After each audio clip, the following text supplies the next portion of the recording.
خواتین و حضرات، موضوع ہے انفیکشن کنٹرول ایک تعارفی جائزہ، یعنی کہ introduction of infection control. Infection control کی تشریح سادہ زبان میں یہ ہوگی کہ وہ طریقے جن کو اپنا کر بنی نوع انسان کو مختلف اقسام کے جراثیم سے تحفظ فراہم کیا جا سکے۔ انفیکشن کنٹرول کا تصور نیا نہیں۔ حضرت عیسیٰ علیہ السلام کے دور میں اور ان کے دور سے پہلے جذام لیپروسی کے مریضوں کو عوام الناس سے علیحدہ کر دیا جاتا تھا، جس سے آج کل کے زبان میں آئسولیشن، مریض کو دوسرے لوگوں سے یا مریضوں سے الگ رکھنا کہا جاتا ہے۔ حالانکہ اس زمانے کے لوگوں کو جذام کے بارے میں زیادہ معلومات نہیں تھیں، نہ ہی اس وقت اس بیماری کا نام جذام یا لیپروسی رکھا گیا تھا۔ انفیکشن کنٹرول کا درس ہمارے نبی کریم حضرت محمد مصطفیٰ صلی اللہ علیہ وآلہ وسلم نے بھی قرآن و سنت کے ذریعے دیا، جس کی مثال نہیں ملتی۔ صفائی نفس ایمان ہے۔ یہ حدیث مبارک بھی انفیکشن کنٹرول کا ایک اہم سبق ہے۔ وضو، مسواک، ہاتھوں کی صفائی، غسل، نوزائیدہ بچوں کو غسل وغیرہ وہ طریقے ہیں جن کو اپنا کر ہم بہت ساری بیماریوں سے بچ سکتے ہیں، یعنی اسلام کے زرعی اصولوں کو اپنا کر انفیکشن پر قابو پا سکتے ہیں۔ انفیکشن کنٹرول کی تاریخ۔ History of infection control. اسپتالوں میں انفیکشن کنٹرول کا تصور صحیح معنوں میں ہمیں 150 سے 200 سال پہلے نظر آتا ہے، اور ان سائنسدانوں میں اولیور وینڈیل ہوم، اگناز سیملویز نے مختلف اوقات میں معلومات فراہم کی۔ انہوں نے محسوس کیا کہ زچگی یعنی کہ ڈیلیوری کے بخار کی خاص وجہ بغیر ہاتھ صاف کیے ہوئے ہاتھوں سے زچگی کرانا یعنی کہ ڈیلیوری کرانا ہے۔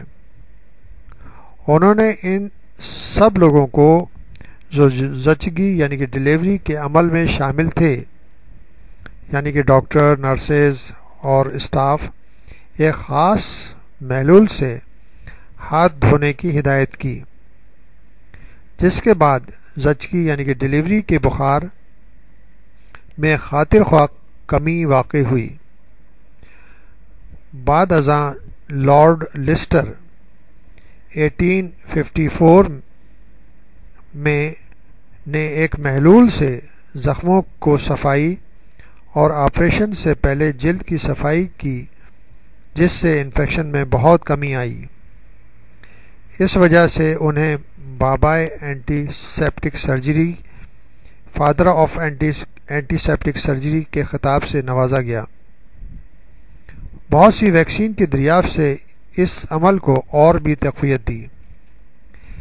اینٹی بائیوٹکس دواؤں کو اور ان کی دریافت نے انفیکشن کنٹرول میں مزید آسانی پیدا کر دی، لیکن کچھ وجوہات کی بنا پر یہی دوائیں اور یہی میڈیسنز اینٹی بائیوٹک مشکلات کا پیش خیمہ ثابت ہو رہی ہیں، یعنی ان دواؤں کا استعمال بے سود ہو گیا ہے، جس کو ہم اینٹی بائیوٹک ریزسٹنس کہتے ہیں، جس کی بہت ساری وجوہات ہیں۔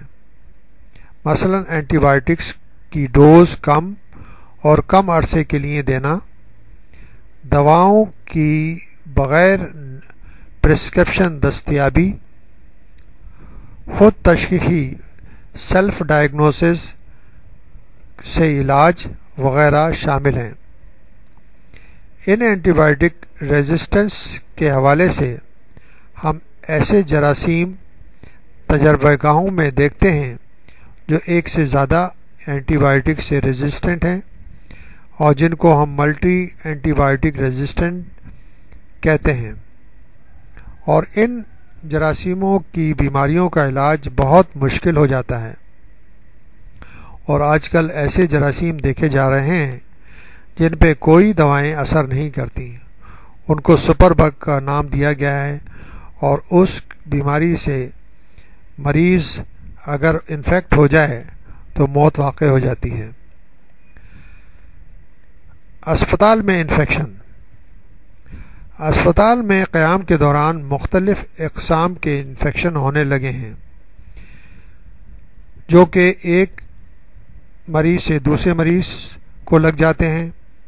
کبھی ڈاکٹروں اور نرسوں کے ذریعے وہ ٹرانسمٹ ہوتے ہیں، کبھی پیرامیڈیکل اسٹاف سے ٹرانسمٹ ہوتے ہیں، کبھی اسپتال کے جو آلات ہیں یا بستر ہیں، جو چیزیں اس اسپتال میں موجود ہوتی ہیں، ان سے وہ جراثیم جو نئے آنے والے مریضوں کو لگ جاتے ہیں، جن کو ہم نوزوکومیل انفیکشن کہتے ہیں، جو کہ مختلف وجوہات کی بنا پر ہوتے ہیں اور جن کے اخراجات کا بار بھی مریضوں کو اور بالآخر ملک کی معیشت پہ پڑتا ہے۔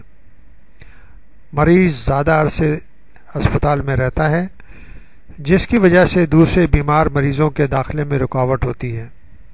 اس طرح اسپتال کی سہولت میں سے کم لوگ فائدہ اٹھا پاتے ہیں۔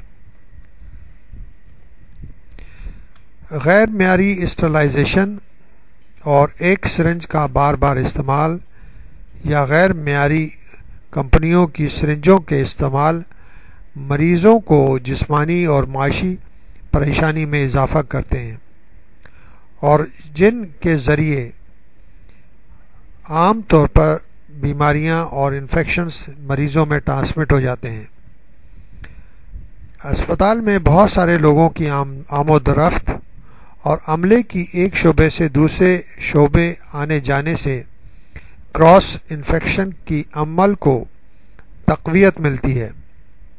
اسپتال کے عملے اور وزٹرز ملاقاتی کی صفائی سے لا تعلقی، بلکہ ایسے عمل کرنا جن سے گندگی میں اضافہ ہو اور انفیکشن کے پھیلاؤ کے عمل کو تقویت پہنچے، یہ سارے عمل انفیکشن کے پھیلاؤ کا سبب بنتے ہیں۔ جراثیم کے ذریعے ہونے والے امراض، جراثیم کے ذریعے ہونے والی بیماریاں مثلاً تپ دق یعنی کہ T B, HIV AIDS, viral hepatitis, malaria, سانس کی نالی کا انفیکشن، دست یعنی ڈائریا وغیرہ اموات کی اہم وجوہات ہیں۔ یہ ترقی یافتہ ملکوں میں کم اور ترقی پذیر ملکوں میں زیادہ